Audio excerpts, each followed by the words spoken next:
Hi, welcome to Jesus on the Fly. Here we are again in the book of Matthew, and we are following Jesus through this chapter 8 we're on. So Yep. Heidi's going to read it for us, and then we'll jump in, I guess. We have Matthew chapter 8, verses 14 through 22, and there's two small stories in here.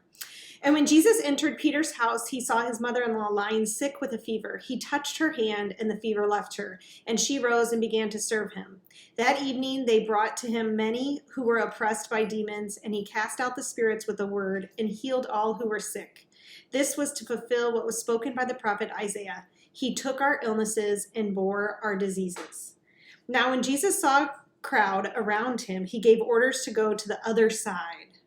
And a scribe came up and said to him, "Teacher, I will follow you wherever you go." And Jesus said to him, "Foxes have holes and birds of the air have nests, but the Son of Man has nowhere to lay his head." Another of the disciples said to him, "Lord, let me first go and bury my father."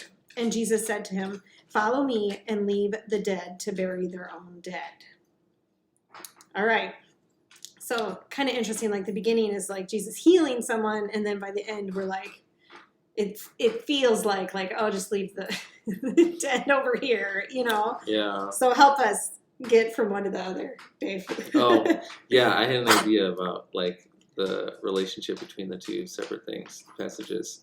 My idea is like Jesus, the prophecy about Jesus that he will heal diseases and bear our iniquities. That is like brings us back to Isaiah and where it's obviously a prophecy about Jesus and he dies on the cross and bears our wounds and all that good stuff. Ultimately, yeah. Right, but then it transitions into the new story, which is concerning like the cost of following Jesus. Labradoodle issues today. So weird. He was like all the love. Okay, so you're saying like there's like the introduction of what Christ does in justification, like he bears everything for us, like sicknesses, diseases, sin, all of that business. And then there's like the sanctified work of like following him. Is that what you're Sort saying? of. Kind of? Yeah. I mean, it follows that Jesus gives his life for us, although that's, the people in the story don't really know that yet unless they've already read through the rest of Matthew. But like, my goodness, doggies. Basically, that idea of Jesus dying on the cross, then the next, little story is about the cost of following Jesus, or to it sounds so bland. I'm sorry. I know it does, but like, boring. Okay, tell us. I mean, boring. I guess sometimes like the idea of Jesus and theology and what he's doing, I mean, isn't rip roaring exciting. It is just what it is. Yeah. So, but help me.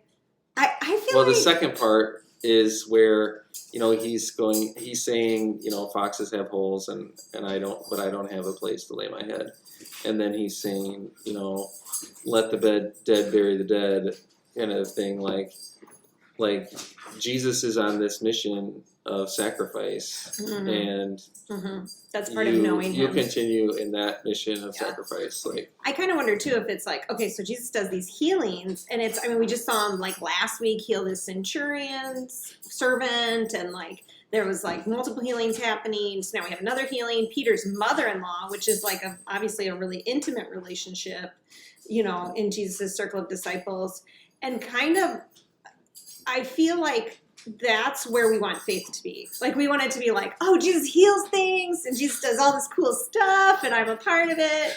When really, the more realistic picture is like, yes, that is true, as it says in Isaiah. But there's also this other side to it that isn't going to look like healing and miracles and all of that, but is much more like no bed, no, like not the absence of provision, but the like, like momentary sufferings of this life and that struggle with like what is provision and stuff and what do we need versus what do we want and all that good stuff.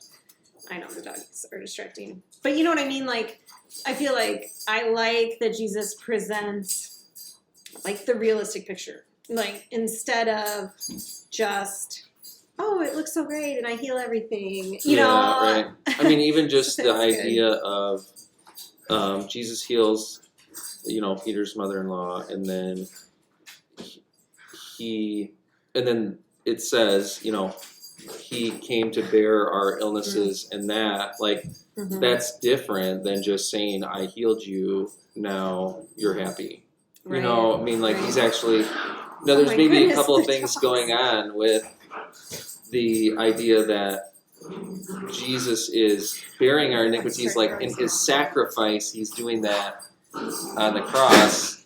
But then the other thing is, he also, like, there's a sense of, like, for Peter's mother-in-law and Peter, there is a burden that they are bearing with that illness, and now that is being taken on with Jesus. Like, that's Like he has different to than just forget. saying, I healed you. I'm really glad about that. I don't understand. Our dogs are like, they need attention really bad. Okay. We both been going. Sorry, this is okay. really weird. I feel like we should just wrap. We're good. up We put in 6.5 minutes, so We that was did. great. of Jesus's miraculousness and lessons on suffering and all that good Yeah. stuff. So I mean, I think it's always this ebb and flow in the Gospels too. I feel like we've learned in Matthew so far, like there is like the miracles, the healings, all that, the glory of God, coupled with the humility of God.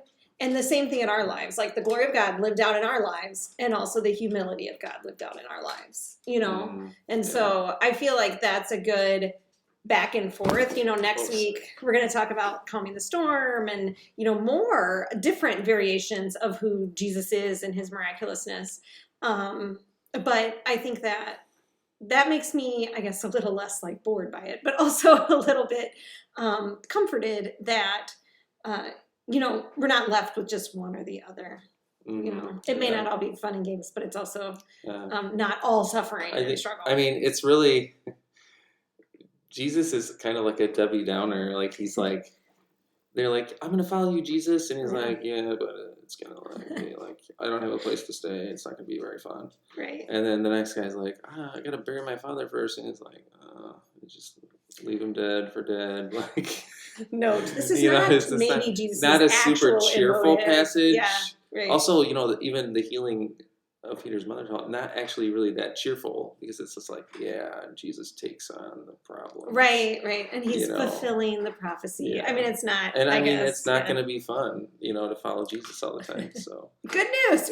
We have good news for you today. Yes. No, and praise the Lord that he's with us. That's the point. At the end of the day, like, whatever it feels like or looks like or is, like, at the end of the day, it's just relevant that he is part of it and that we are part of him and his kingdom and all of that, Yeah. So I think a lot of what Jesus does, although it never really says it out loud, is like, I feel your pain. Wow. Oh, it touches my heart today. He does. He feels our pain, and he's with you in your pain, dear listener. So, all right, we'll see you next week for more Jesus on the Fly in Matthew 8. See you next time. See ya.